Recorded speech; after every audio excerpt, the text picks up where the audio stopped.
Alright Pokemon trainers, and welcome to my channel. My name is Chandler, better known as Lorty, and today's episode is the best and only build that you need for Gardevoir. And if you haven't seen already, this is the fifth episode in the series. I've done Venusaur, Alolan Ninetales, Gengar, and last episode was Zorora, so make sure you check them out. And while you're there, like, subscribe, comment, share this video to anyone who plays Pokemon Unite. But let's get into Gardevoir, who is our special ranged attacker. She is incredible, and I cannot stress enough, she is worth the investment of your gold if you're going to purchase her. She starts off as a Ralts at level 1, Curlier at level 6, and gets into Gardevoir at level 10, with the stats being as follows. Offense is a humongous 4.5. Endurance and mobility are 1.5. Scoring is 3. And support is 1.5.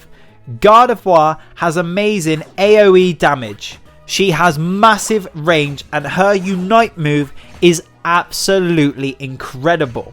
Weaknesses, bit of a glass cannon, and I'll be completely honest, Gardevoir is absolutely useless in early game when you're stuck as a Rose. Facts. So it goes without saying, you're going in the bottom lane or you're going in the jungle, but you will need support if you're going in the jungle. So bottom lane is where you're going at, and these are the attacks that you start off with. You can start off with Confusion or Teleport. I would pick Confusion first. The reason being, it's 4.5 seconds as a slowdown time, and when you get to level 8, you can pick either Psychic or Moonblast. Psychic, massive damage. 1839 at level 15, has a 7-second cooldown time, humongous range, lowers the opponents that are hits movement speed for a short time, so really does help counteract your 1.5 mobility that Gardevoir has.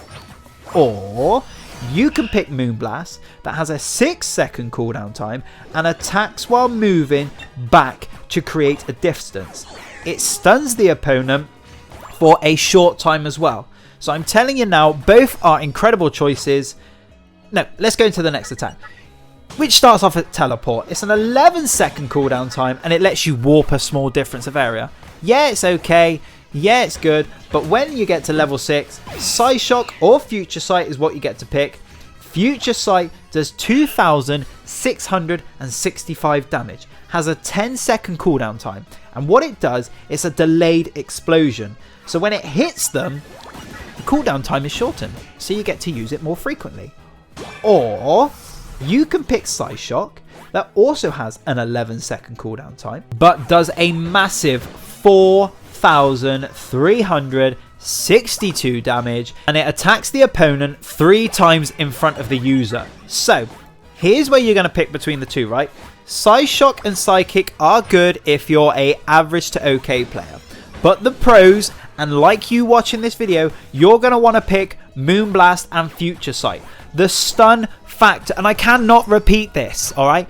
The stun factor is priceless in Pokemon Unite. Whether that's you smashing offense to save your opponent from dying, save the opponent? No, I meant save your teammate, so then you can team up and smash the opponent, get the KO, and control that bottom lane. And then we need to talk about Gardevoir's Unite move, which is Fairy Singularity.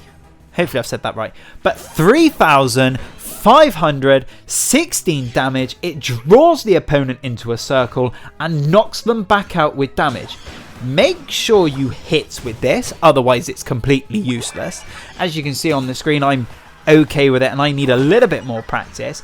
But you need to make sure that that radius, there are Pokemon in it. Otherwise, it does absolutely nothing. It takes a little bit of practice, but it is definitely worth it. And then, of course, Gardevoir's ability is synchronized. And in my opinion, this is one of the best abilities. Because if you're slowed down, if you're burnt, if you get any status, that reflects back to the opponent. That's priceless. That can really catch people off guard, especially Pikachus who are paralyzing you or stuck. You know what I mean. It's a great ability. And then we want to talk about the items for Gardevoir. My combo, my core 3, the best 3 in the game for any special range attacker is special attack specs, wise glasses and shell bell. All of these boost the special attack, but special attack specs is going to increase your special attack as well more when you score goals. Wise glasses can increase further a percentage, 3%, 5% or 7%, depending on the level of the item. And then shell bell, your move cooldown time drops. You also have the healing the higher your special attack is. So if you've got a massive special attack, you can heal a maximum of 75 HP, which Gardevoir will really appreciate. So here comes the strategy with Gardevoir. We've already said that you're going to be using the bottom lane. But in the early game, as I've said, you are useless. You're insignificant, you're terrible while you are a Rolls. So your focus is to grind ASAP, avoid the enemies, avoid the opponents, alright? You stick on with the AI and you're going to level up to level 8 ASAP and actually be useful to your team. Your mid game, once you're at level 8, alright, crowd control and points. You're keeping your distance, but you can control the crowd with Gardevoir and be getting the points afar. This is roughly at about 4 minutes, 5 minutes into the game that you're really going to start controlling what the opponent is allowed to do. And then late game, you're killing and you're scoring and you're killing. You're crowd controlling again at range, but you are not going to run head first into battles. You are always going to stick on the edge and pick them off with your ranged attack. I don't know how many times I've said ranged, but ranged attack.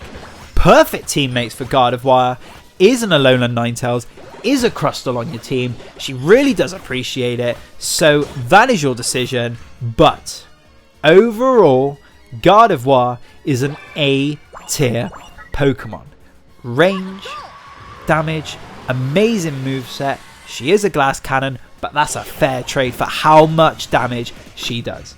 She can be good with randoms, but if you want to jump and up the power level, you need a teammate with you so you can both control the game. This is one of those cards that honestly, the jump that when you're with a teammate who coordinates with you, who knows what they're doing, who's on the same page as you, it is priceless and you two can carry your team. But be careful in the early game. This is the only area that you might struggle as a Gardevoir, but she is a dominant force for anyone who is using her. So that's today's episode. I want to say thank you very much for watching. Make sure that you like, subscribe and comment what mon should I do next. But my name is Lord T. I'm going to go get my cup of tea and I'll see you next time.